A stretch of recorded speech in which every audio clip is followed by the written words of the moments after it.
마태복음 7장 16절부터 20절의 말씀 속에 믿음의 열매다, 믿음의 열매다 이런 말씀으로 은혜를 나누고자 합니다.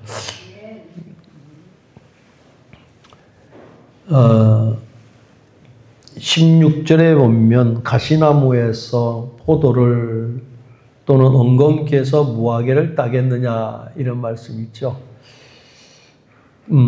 엉겅퀴에 대해서 창세기 3장 18절에 처음 이 단어가 나옵니다.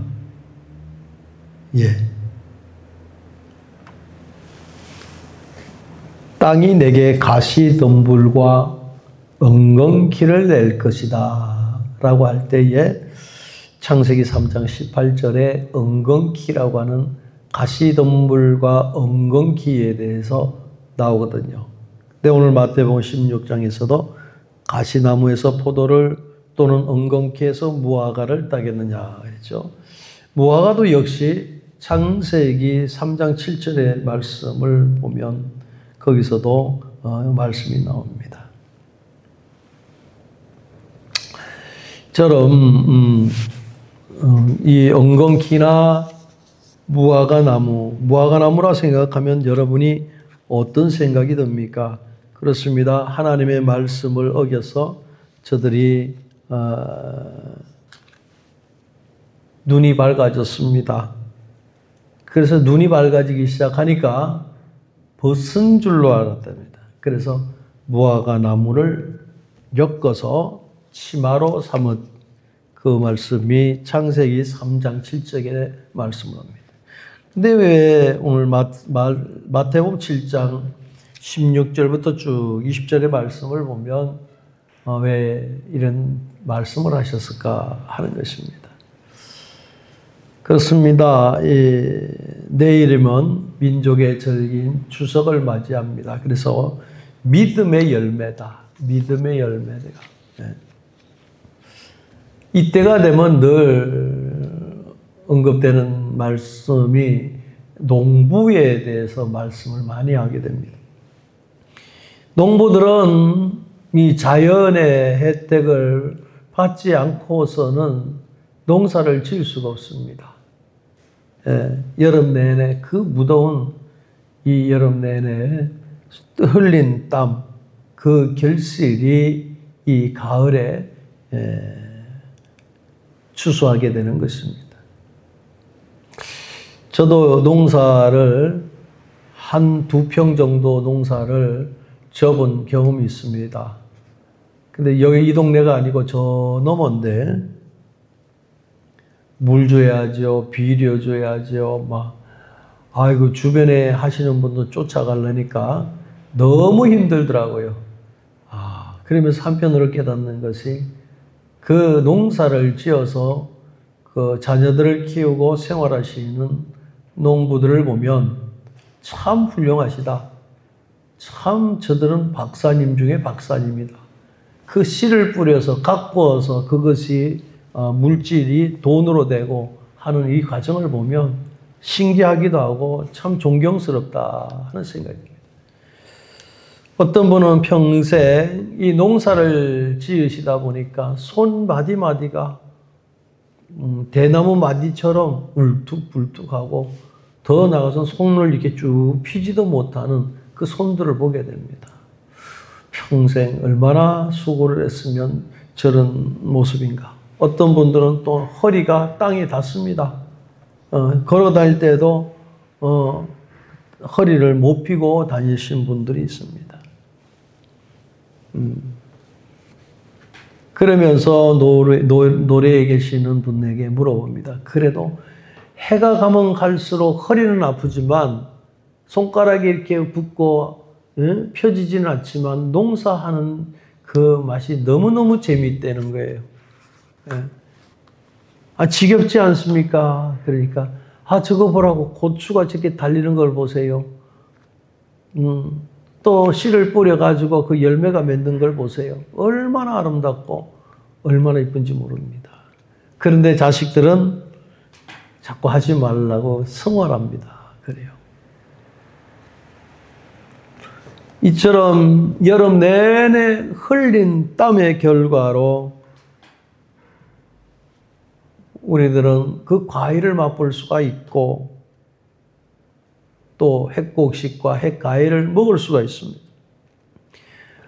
우리가 그 자연 내에서 얻어지는 이 과일이나 곡식을 통해서 얻어지는 것도 있지만 오늘은 예수님께서 마태복음 7장 16절부터 20절의 말씀을 통해서 우리에게 가장 중요한 결실이 바로 믿음의 열매라는 것입니다. 예수님은 우리가 누구인지 판단하는 그 기준은 말로 하는 신앙이나 그런 것이 겉모습으로 하는 나타내는 그게 아니라 우리의 삶 속에서 맺어지는 열매라고 하는 것입니다. 열매. 명절날 이렇게 보면 가족들이 원근각지에서 모입니다. 모여서 서로 담소도 나오고 그러지요. 그 모임 속에서 정말로 우리의 신앙이 좋은 나무로 아름다운 열매를 맺어야 될 것입니다. 그리고 그 가족들의 모임 속에서 또 우리는 진지하게 성찰을 해볼 수 있는 시간이 있다면 얼마나 좋겠나 하는 생각이었습니다. 농사를 짓고 사람들 역시 그렇습니다. 가을에 열매를 맺고 거두는 기쁨이 남다를 것입니다. 봄에 씨를 뿌리고 가을에 오면은 잘 익은 그 곡식들을 보면서 그 넓은 평양에 익은 그 곡식들을 보면서 얼마나 뿌듯하겠습니까? 그리고 다 거둔 다음에 그걸 창고에다 넣는 그 마음은 누구보다도 뿌듯할 것입니다. 이것은 농사 짓는 사람만이 그런 맛을 느낄 수 있는, 맛볼 수 있는 그러한 은혜가 아닌가 하는 생각이 듭니다. 그 농사를 짓지 않는 사람들은 가을이 오면은 자연을 통해서 굉장히 깊은 교훈을 받기도 합니다.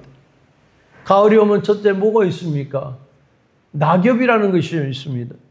낙엽이라는 것은 따지도 않은데도 저절로 땅에 떨어집니다. 바람만 불어도 떨어집니다. 그러나 열매는 땅에 떨어져 버릴까봐 어떻게 하면 바람이 불지 않을까봐 얼른 가가지고 그 소출을 하는 것을 봅니다. 주인은 잎을 보는 것이 아니지요. 떨어지는 낙엽을 보고 있는 것이 아닙니다. 왜냐하면 열매라고 하는 그 열매 속에는 씨가 있기 때문에 그렇습니다. 소출할 수 있는 그 씨 속에는 바로 움직일 수 있는 생명력이 있는 그 씨가 들어있기 때문에 그것을 중시 여긴다는 것입니다. 우리의 삶을 한번 돌아봅시다. 어느 사람이든지 간에 많은 세월을 지나고 보면 오르막이 있고 내리막이 있는 삶을 살았을 것입니다. 한때는 장사를 했는데 장사가 잘 된다든가 사업이 잘 된다든가 한때는 높은 지위에 있었다든가 이러한 여러 가지 있을 것입니다. 그래서 권세도 있고 능력도 있었지만 어느 날 보면 추풍 낙엽처럼 수수수수수 떨어집니다. 무성한 그 이파리 같이 있을 때가 있었는데 때가 되니 그것이 어찌됐든 간 떨어질 경우가 있습니다. 그럴 때 여러분 어떻습니까? 열심히 살았는데 어떻게 이렇게 낙엽같이 떨어지는 것이 되어버릴까 할 때에 얼마나 여러분 그 마음이 허전하겠습니까? 허무할 것입니다. 이것을 못 참는 사람은 세상적인 방법으로 자해를 할 것이고 세상적인 방법으로 술과 마약과 이런 세상적으로 다 끌려갑니다. 자포자기하고 많은 사람들이 있겠습니다. 아무튼 낙엽처럼 떨어지는 그런 삶이 있을 때에 우리는 허무할 수밖에 없습니다.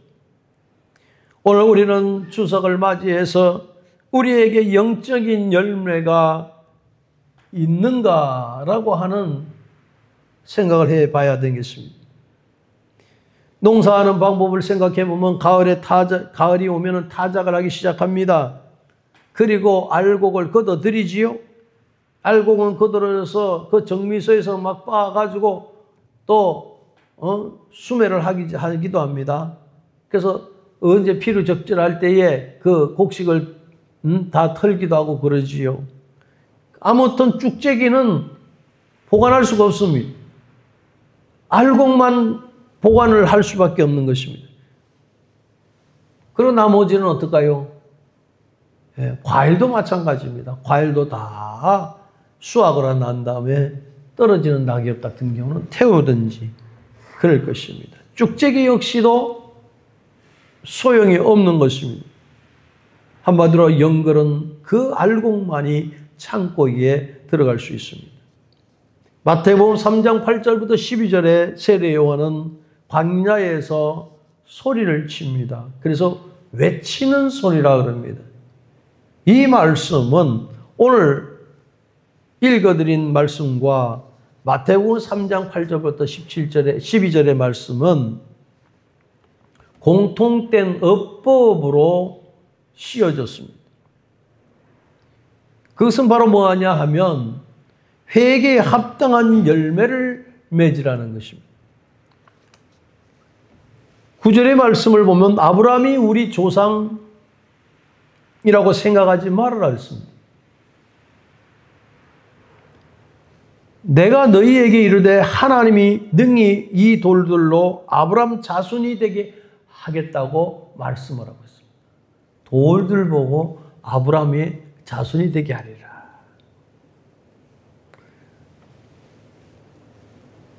아브라함이 우리 조상이라고 생각하지 말아라.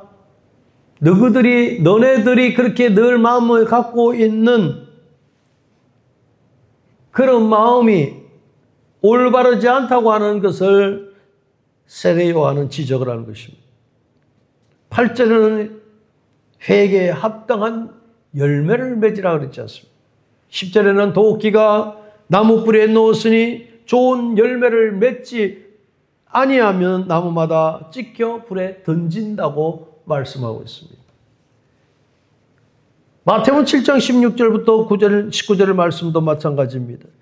그들의 열매로 그들을 알지니 가시나무에서 포도를 또는 은건키에서 무화과를 따겠느냐고 말씀하고 19절에 들어가서는 아름다운 열매를 맺지 않은 나무마다 찍혀 불에 던진다고 말씀하고 있습니다. 우리가 가을철에 열매를 거두는 것처럼 알곡을 거두는 방법은 하나님께서 잘 가르쳐주는 말씀이 오늘 본문의 말씀입니다. 어떤 말씀일까요? 하나님은 좋은 열매를 원하시고 계십니다. 그 열매로 그들을 알지니라고 말씀합니다. 씨앗과 열매는 같은 것이거든요. 씨앗 속에는 그 열매 속에는 분명하게 씨앗이 들어 있습니다. 씨앗은 열매를 맺고 열매는 종자가 되는 거거든요. 그래서 열매는 양적으로는 다르지만은 질적으로 같은 거예요. 좋은 나무가 되는 길이다. 우리는 스스로 힘으로 가시나무의 본질을 포도나무로 바꿀 수는 없습니다. 좋은 나무가 되는 유일한 길은 참 포도나무 대신 예수 그리스도께 성령으로 접어지는 그런 것이야 돼야만이 좋은 나무가 될 수 있다는 사실입니다.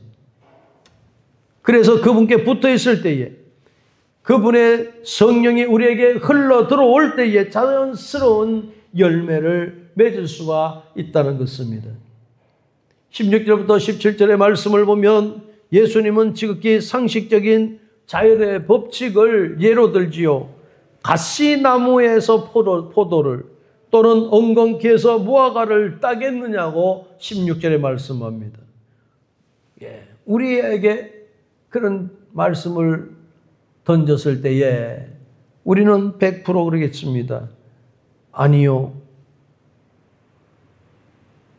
딸 수가 없습니다. 그렇습니다. 나무라고 하는 근본은 똑같을 수 있습니다. 엉겅퀴나 무화과나무나 가시나무나 포도나무나 나무라고 하는 이 관점에서 볼 때는 똑같습니다. 그런데 여기에 나무는 우리의 내면의 정체성이나 신앙의 뿌리, 마음의 상태를 의미하고 있습니다. 우리가 그리스도께 속해 있는지 아니면 여전히 죄와 세상의 뿌리를 받고 있는지를 말해주는 것입니다. 가시나무나 포도나무나 엉겅퀴나 무화과나 오늘 비유로 말씀하신 건 무엇일까요? 우리가 뿌리가 제대로 되어 있지 아니하면 열매는 그 열매의 결과의 삶은 언행이나 인격이나 관계 속에서 나온다는 것입니다. 그래서 신앙은 연습이 아닙니다. 신앙이라는 것은 연극이 아닙니다. 일시적으로 예배당에 들어와서 거룩한 예배를 드린다고 할 수는 있는지는 모르겠지만 사적인 공간, 특히 가족관계에 있어서도 내면의 본질이 여과없이 드러날 수가 있다는 것입니다. 오늘 추석을 맞이하는 모든 사람들이 오늘 이 말씀 속에서 은혜를 나눴으면 좋겠습니다. 그래서 서로 간의 대화 속에서 내 입에서 나오는 그 말이 은혜스럽고 사랑스럽고 또한 상대방의 복을 빌어줄 수 있는 말이 되었으면 좋겠습니다. 그런데 가족들이 많이 모이사면 이구동성으로 하는 말들이 많습니다.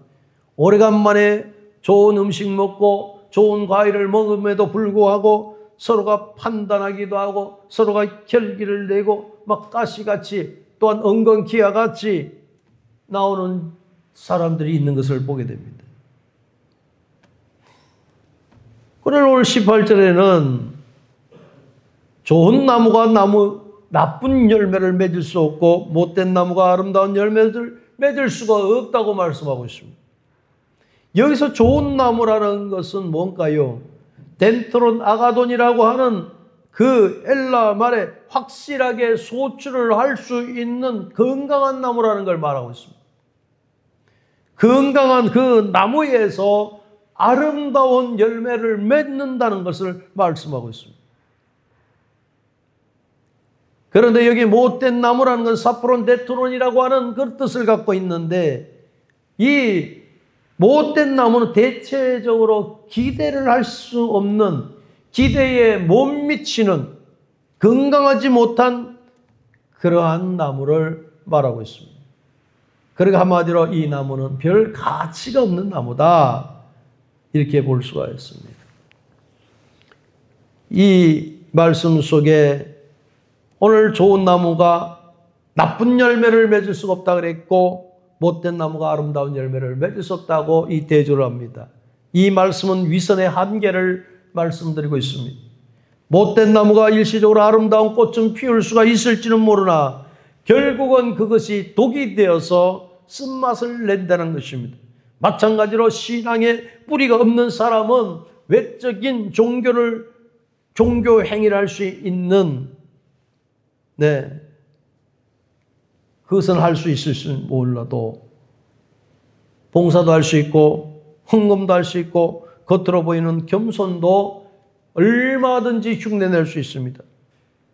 근데 오늘 말씀 속에 아름다운 열매를 맺지 아니하는 자는 나무마다 찍어 불에 던진다고 말씀하고 있습니다. 이것이 심판의 기준입니다. 나쁜 열매를 얼마나 많이 맺었느냐, 아름다운 열매를 맺지 않았느냐, 나쁜 열매 심판의 기준이 어떠냐 이것이죠. 나쁜 열매가 얼마나 많이 맺혔는가 그게 아닙니다. 아름다운 열매를 맺지 않느냐는 것이에요. 아무리 나쁜 열매가 태산같이 많이 열렸다 할지라도 그걸 비중을 두고 있지 않습니다. 오늘 주님께서 하시는 말씀은 아름다운 열매를 얼마나 맺었느냐. 그런데 아름다운 열매를 맺히지 않았지 않느냐 이것을 본다는 겁니다. 아름다운 열매가 소수가 열매가 맺어도 어느 정도 열려도 본다는 것이죠. 그러니까 나쁜 열매에 비중을 두고 있지 않다는 거예요. 하나님은 우리에게 열매를 기대하고 계신다는 겁니다. 오늘 여기 나오는 나쁜 나무는 어떨까요? 입만 무성한 것입니다. 겉모습만 신앙이라고 볼 수 있습니다. 열매 없는 무화과처럼 종교 활동만 하는 것을 말씀하고 있습니다. 그런데 성령의 열매를 맺게 되면 어떨까요? 이 나무는 좋은 열매, 아름다운 열매라고 말할 수 있습니다. 과일을 맺는 나무에서 좋은 나무라면 열매에 키포인트를 두거든요. 추석 때가 되면 마트에 가면 그 어느 때보다도 과일들이 커요. 튼실하고 크고요. 문제는 가격이 비싸다는 게 문제지요. 그전에는 차가 지나면서 과일 장사들이 오면 뭐 1,000원만 줘도 한 보따리. 지금은 10,000원을 줘도 한 보따리가 아니에요. 10,000원을 줘도 몇 개. 그만큼 인플레이가 돼서 그런지 모르겠습니다만. 그리고 마트 어제 하이타이를 하나 사러 갔다 보니까 그 과일을 전시를 했는 거 보니까 굉장히 비싸더라고요. 많이 비싸요. 손이 오므라집니다. 오늘 여기서 좋은 열매는 착한 행위를 말합니다. 이것은 바로 성령의 열매라고 말씀할 수 있습니다. 성령의 열매입니다. 갈라디아서 5장 22절의 말씀대로 성령의 열매는 금지할 법이 없다 그랬습니다. 사랑하는 성도 여러분, 우리는 성령의 열매를 맺음으로써 좋은 열매, 좋은 나무가 되시기를 바랍니다. 나쁜 열매는 얼마나 나쁘냐? 육체의 일은 분명하니 곧 음행과 더러운 것과 혼색이라고 합니다. 19절부터 21절 보면 우상 숭배, 주술, 원수 맺는 것, 분쟁, 시기, 분냄, 당짓는 것, 분열함과 이단과 투기와 술 취함, 방탕함과 오만이 다 들었습니다. 그러면서 21절에 보면 이런 일들을 하는 자들은 하나님의 나라를 유업으로 받지 못할 것이요. 이렇게 말씀합니다.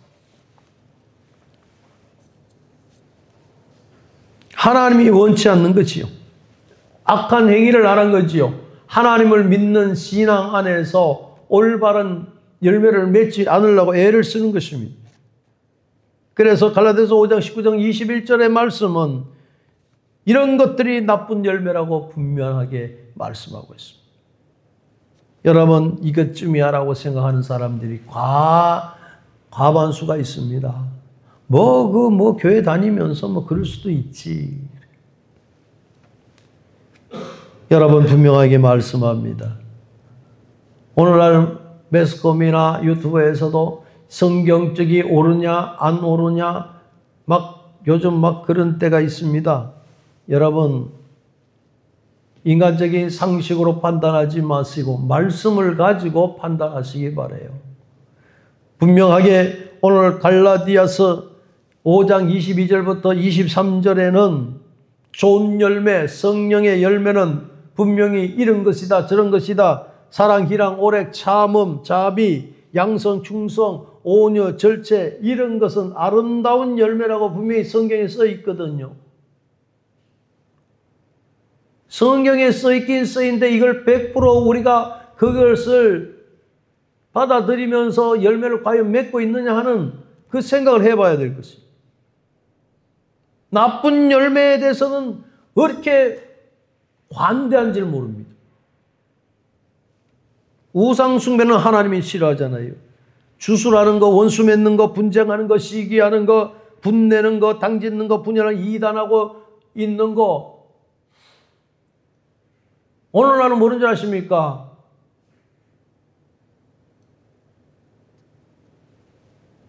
예수 단어만 있으면 다 구원받는다 그러고 오만 소리 다는데 자기가 재림 예수다고 해가지고 하는 교주들이 우리나라에 대표적인 교주만 해도 이 재림 예수만 해도 한 6명이 있습니다.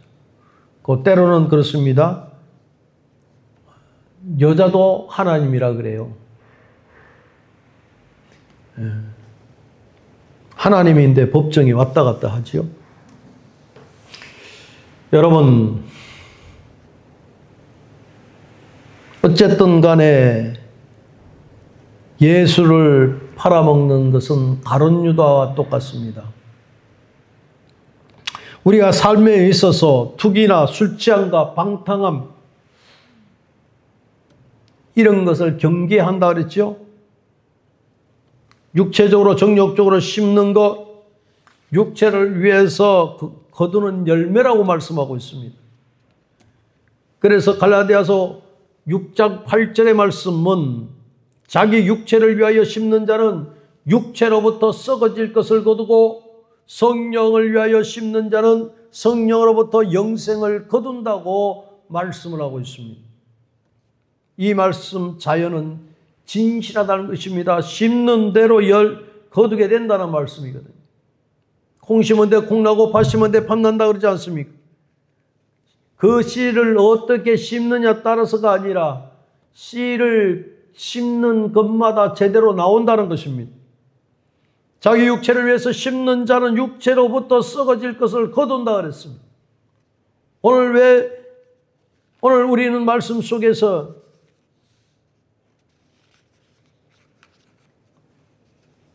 좋은 열매를 갖기를 원합니다. 좋은 열매는 하나님이 원하시기 때문에 그렇다는 것입니다.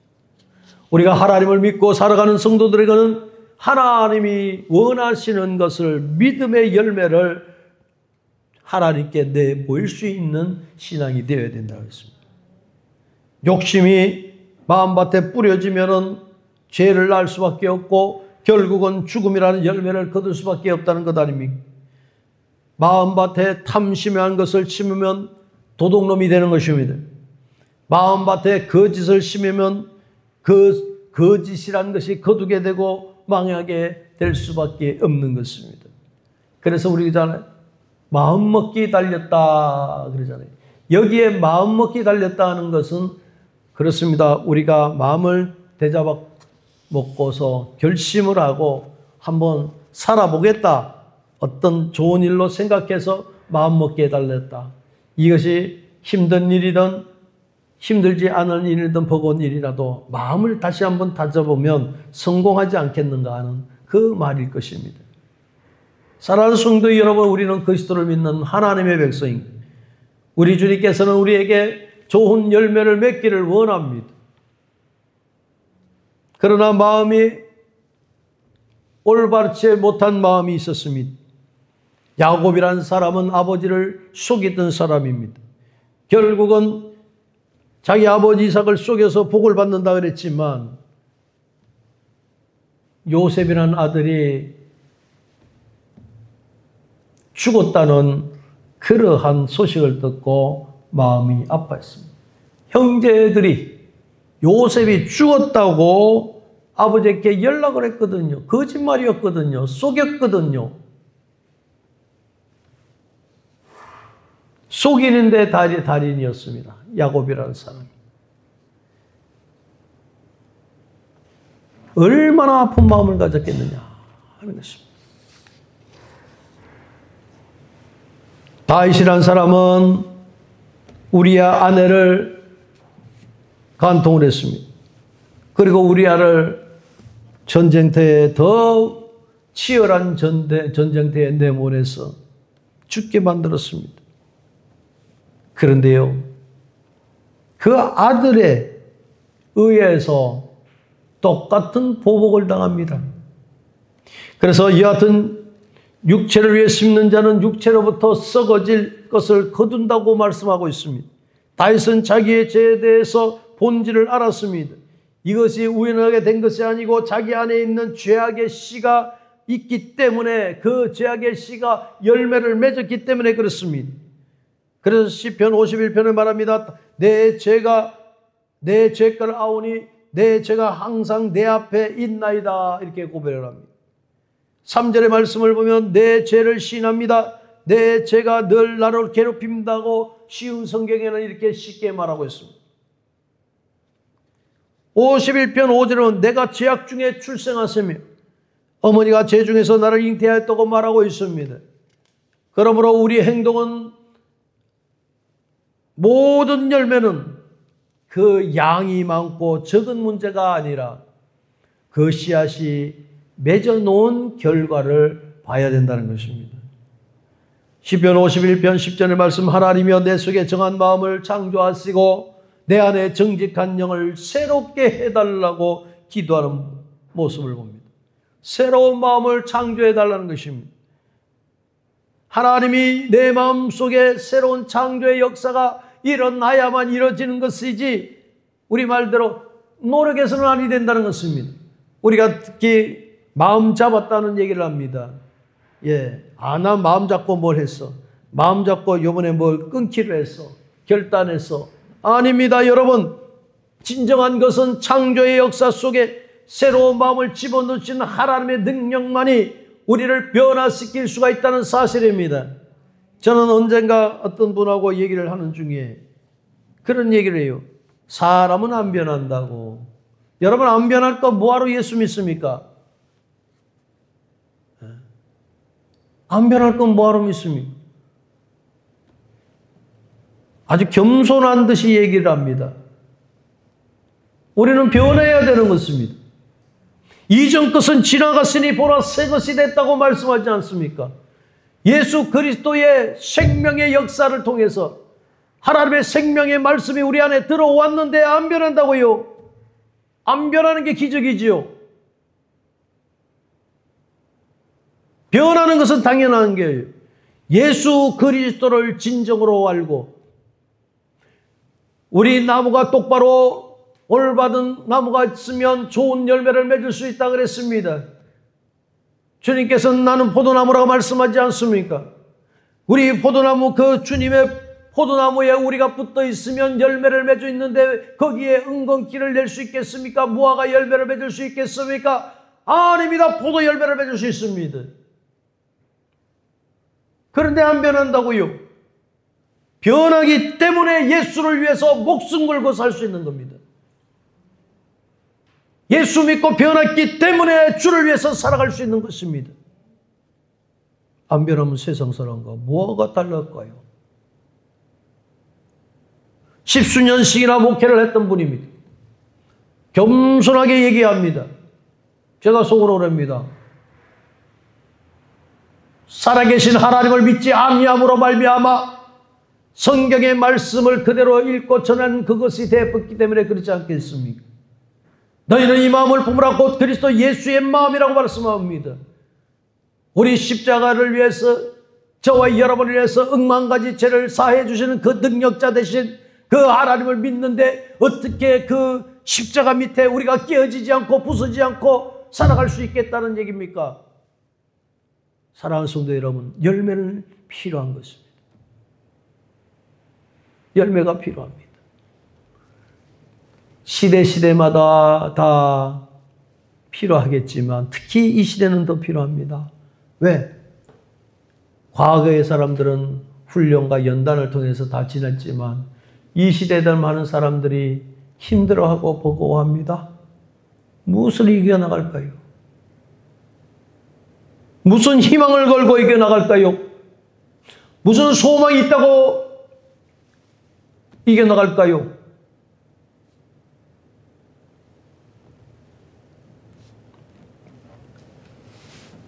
여기서 세세하게 여러분한테 말씀을 안 드려도 다 아실 것입니다. 사랑하는 성도 여러분, 좋은 나무를 심었으면 좋은 열매를 거두라는 뜻을 갖고 있습니다.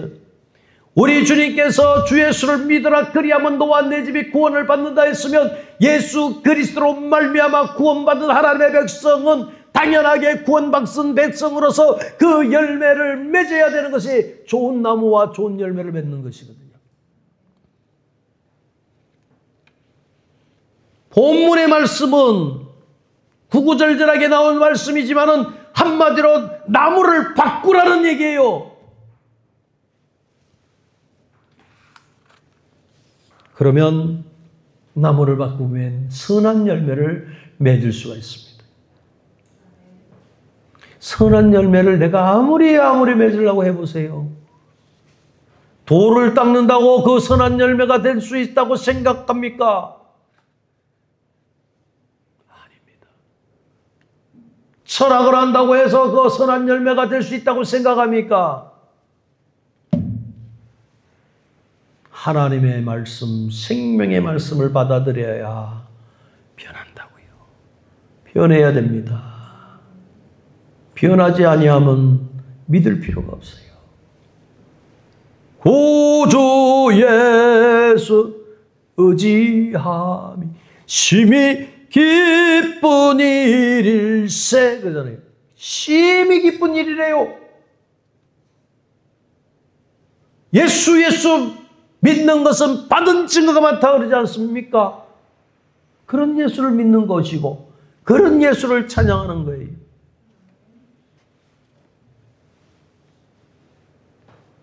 사도 바울도 로마서 7장 19절에 내가 원하는 바 선은 행치 아니하고 도리어 원치 않은 악을 행한다고 갈등을 많이 느끼지요.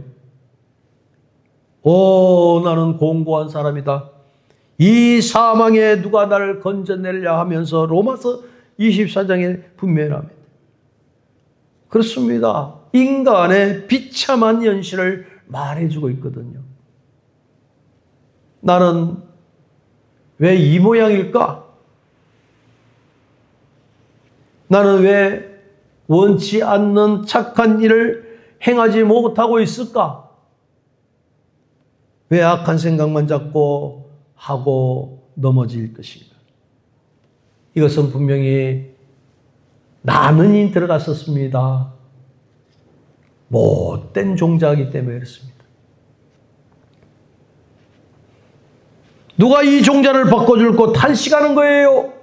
누가요? 사도 바울이. 나무 탓을 하면 어떻게 해요? 그 가지를 자른다고 뿌리가 그대로 있습니까? 바뀝니까? 예수를 통해서 좋은 나무를 심어야 됩니다. 쓴 뿌리는 뽑아 버리는 거예요.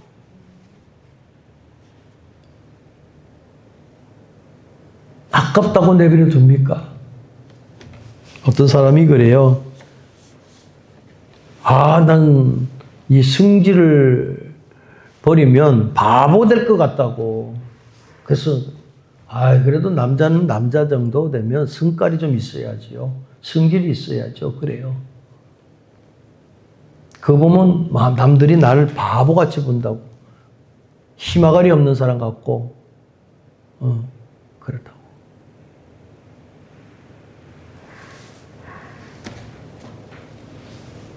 그런 얘기 하잖아요. 하나님 앞에 깡다구가 뭐 필요 있습니까? 하나님은 뭘 했습니까? 겸손하라 그랬어요. 하나님은 온유하라 그랬어요. 예수를 팔아 넘기기 위해서 가증스러운 모습으로 와서 주님 앞에 입맞춤을 하는 가룟 유다, 주님께서 힘이 없어서 그 사람을 그냥 냅뒀습니까? 오히려 힘이 있는 베드로가 말고의 길을 자를 때 주님은 뭐라 합니까? 그러지 말라 그러잖아요. 주님이 힘아가리가 없어서 베드로가 가는 걸 대신하라 그랬을까요? 오히려 베드로는 주님을 보호해야 한다는 아주 용맹성을 가지고 있는데 그게 용맹이 아니거든요. 예수 안에는 좋은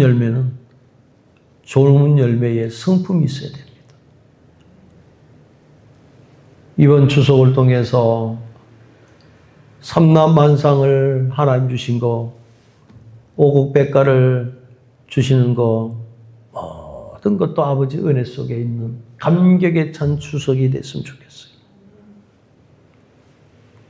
그 열매가 있는데 저런 나무도 좋은 열매를 맺는데 나 역시도 열매를 맺어야 되지 않겠는가 하는 것입니다. 내 자신도 좋은 열매가 되어야 됩니다. 우리가 심는 씨앗은 우리의 생각과 행동으로 나타날 수밖에 없습니다. 그러므로 열매는 하나님의 뜻으로 행해질 수 있는 것이 되어져야만이 합니다. 미래에 좋은 것을 기대하고 선하되 우리는 조금도 낙심하지 말고 살아야 될 줄로 믿습니다. 그리고 좋은 열매는 많이 거둘수록 좋습니다. 하나님은 각 사람에게 많은 열매를 원하고 있습니다. 고린도후서 6장 10절 말씀을 보면 9장 6절부터 10절의 말씀을 보면은 적게 심은 자는 적게 거두고 많이 심는 자는 많이 거둔다고 말씀하고 있습니다. 많은 열매를 맺으려면 많이 심어야 된다는 것입니다. 하나님의 미랄이 죽지 아니하면 그대로 있고 죽으면 많은 열매를 맺는다고 요한복음 12장 14절에 말씀하고 있습니다. 가장 성경 말씀 속에서 우리가 이해하기 쉽다고 하면 쉽고 설명해도 참 쏙쏙 들어가는 구절이 있지요. 좀 전에 말씀대로 요한복음 15장 5절의 말씀이지요. 주님께서 말씀하시길 때 나는 포도나무요 너희는 가지니 저가 내 안에 내가 저 안에 있으면 이 사람은 과실을 많이 맺는다고 말씀합니다. 주님의 형상, 주님의 인품, 주님 뜻을 위해서 살아갈 수 있는 빛과 소백화를 감당할 수 있는 훌륭한 인격체가 될 수 있고 주님의 형상대로 살 수 있는 거룩한 백성이 될 수 있다는 사실입니다. 나는 포도나무요 너희는 가지니 주님하고 붙어있는 우리는 병원함이 없다는 것입니다. 사랑하는 성도 여러분, 이 사람은 과실을 많이 맺는다고 말하지 않습니까? 요한복음 15장 8절 말씀 너희가 과실을 많이 맺으면 내 아버지께 영광을 받을 것이고 여러분 영광을 누가 받는다고요? 하나님 아버지가 받는다는 거예요. 너희가 내 제자가 되리라. 왜 성경 말씀을 배우고 말씀대로 살라고 여러분 말씀하고 있습니까? 왜 시간을 내면서도 성경 말씀을 읽고 바이블 스터디를 하면서 말씀을 중심으로 살라고 하는 것입니까? 주님 가신 그 길을 쫓아가기 위하기, 주님 제자가 되기 위해서. 하나님께서는 우리에게 많은 열매를 원하고 계시는데 많은 열매를 맺으려면 먼저 어떻게 있어야 돼요? 그리스도 안에 있어야 되는 거예요. 그리스도 안에. 쉽죠? 말은 쉽지요. 안 들어가니까 문제죠. 늘 그리스도 밖에서 헤매니까 그렇죠. 그래서 로마서 7장 19절에 원하는 바 선을 행하지 아니하고 그랬습니다. 원하는 바 성을 행하지 않는다고 말하지 않습니다. 그리스도를 떠나서는 아무것도 할 수 없습니다. 물고기가 물을 따라서는 아무것도 할 수 없고 살 수가 없는 것처럼 말이죠. 여러분 어떤 사람이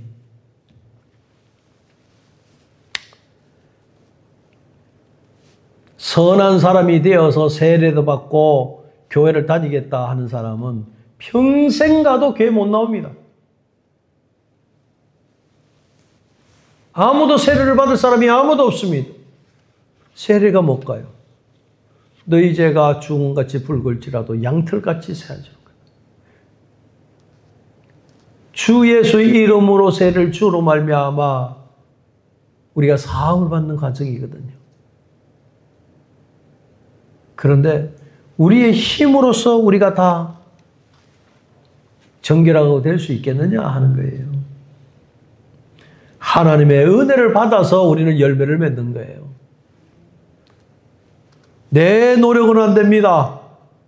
그래서 기도가 필요한 것 아닙니까? 하나님 이렇게 부족하니 하나님 도와주세요. 이게 기도 아닙니까? 또 어떨 때는 하나님 영광 홀로 받아주세요. 하나님을 찬양하는 거예요. 하나님과의 관계가 그거지 않습니까? 내가 할 수 있다고 그럽니까? 할 수 없습니다. 능력자 되신 하나님 앞에 늘 구하고 두드려 찾는, 의뢰하는 겸손한 모습이 필요합니다. 여러분, 그러면 어떨까요? 오늘 좋은 나무를 맺으라고 하고 좋은 나무의 뿌리를 내리라고 말씀하는 게 무엇일까요? 가장 쉽습니다. 예수님을 사랑하면 됩니다. 예수님을 사랑하면 돼요. 사랑합니다, 나의 하나님. 사랑합니다, 나의 예수님. 예수를 사랑하지 아니하니까 모든 게 엉그러지는 거예요. 예수를 사랑하지 아니하니까 쓴뿌리가 되는 거예요. 못된 나무가 되는 거예요. 예수 그리스도. 오직 예수 그리스도를 한시도 떠나지 말고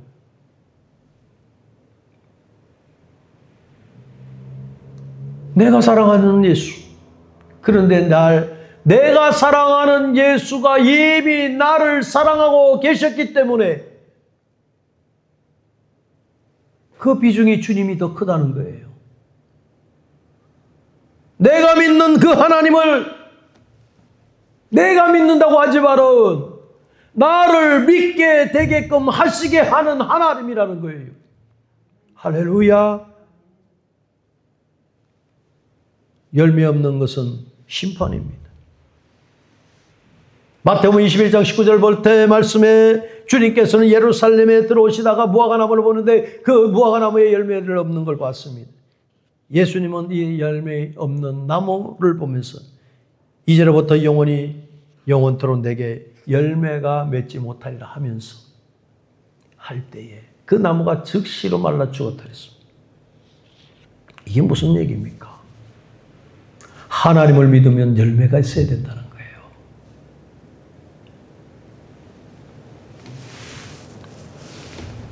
열매는 바로 생명입니다.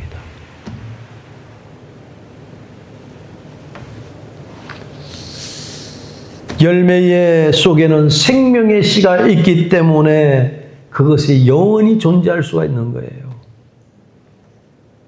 사랑하는 성도 여러분, 내일 추석을 목전에 두고 있을 때 우리 다시 한번 뒤를 한번 돌아봐야 된다. 과연 나는 열매가 있을까? 지난 10여 개월 동안 나는 과연 어떤 열매가 있을까? 이럴 거예요. 하나님, 저는요 먹고 살기 바빠서 아무것도 내놓을 수 없는 지경입니다. 하나님 앞에 그 얘기할 수 있습니다. 그것은 사실 창피스러운 일입니다. 부끄러운 일입니다. 비참한 일입니다. 하나님은 열매를 거둘 때까지 참아주신다는 사실입니다. 사랑하는 성도 여러분, 교회 안에는 알곡과 죽쟁이가 있다고 합니다. 예배를 드리고 말씀을 선포하는 이유는 무엇일까요? 쭉정이 되지 말고 알곡대에서 하나님을 사랑하고 하나님을 믿고 똑같이 예수 잘 믿다가 구원받아 하늘나라에 가는 것을 원하는 것입니다. 가시나무에서 포도를 엉겅케 해서 무화과를 따겠느냐? 말도 안 되는데요, 말씀을 하고 있죠. 아름다운 열매를 맺지 않은 나무마다 찍혀 불에 던진다고 합니다. 이건 심판을 말씀하고 있습니다. 이러므로 그들의 열매를 그대를 알리라. 사랑하는 성도 여러분, 하나님은 열매를 원하고 있습니다. 열매 없는 것은 심판을 말씀하고 있고요. 그렇다면 우리는 하나님 앞에 좋은 열매를 맺고 좋은 믿음을 가지고 힘쓰고 애써서 주님 앞에 영광 돌리는 삶이 저와 여러분에게 꽂기를 주의 이름으로 축원을 드립니다. 그러하신 아버지 하나님, 참고 기다리시면서도 우리에게 열매 있는 믿음을 원하시는 주님, 우리 그리스도 안에 있음으로 말미암아 좋은 열매로 좋은 나무로 살아갈 수 있도록 우리를 붙드시고 인도하여 주옵소서. 예수님의 이름으로 감사하며 기도 올렵나이다. 아멘.